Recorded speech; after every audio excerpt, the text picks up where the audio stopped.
If you go to China, they're piloting it a few years ago in Shenzhen. So I lived overseas. If you go to Shenzhen, back in 2017, they already had facial recognition cameras there. So if you jaywalked in Shenzhen, they would immediately detect that and send you a notification, and they would deduct money from your what they call WeChat account. They use two main apps, WeChat and Alipay. So you can actually deduct your money directly from your account. This is 4 years ago, so this is not like some sort of conspiracy theory. It's not something that's going to happen 10 years into the future. This happened pre-corona in China.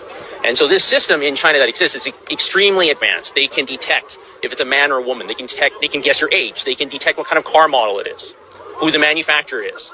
This is a sort of technology that we see in all these dystopian sort of films and whatever. And people keep putting it off and thinking that this is something that's going to happen later in my kids' lifetime or my grandkids. It's already here.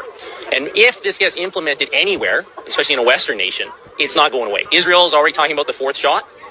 Then they're going to be going to herpes, and they're going to ask if you're gay. They're going to be asking if you ate 3 pizzas this week because it's unhealthy. If you buy certain books in certain countries, your country doesn't like you. You'll lose points in the social credit score system. So this is already the reality of the world in certain places, and we need to be aware of that if we don't want that or if we do.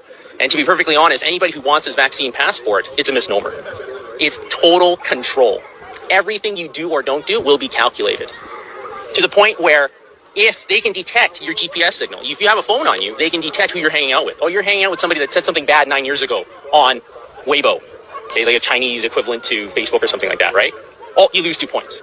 Oh, you bought Japanese books, you lose 5 points because you don't like Japan. This is what is going to come here because it's already there. And we're doing that a little bit with contact tracing for COVID, aren't we? So that they can see where you're at and who you're with. The simple reality is that the technology that CSIS has and all these big tech corporations, they already know where you are. It's just that they don't want to shock the system too much and admit that they have it. Edward Snowden revealed all this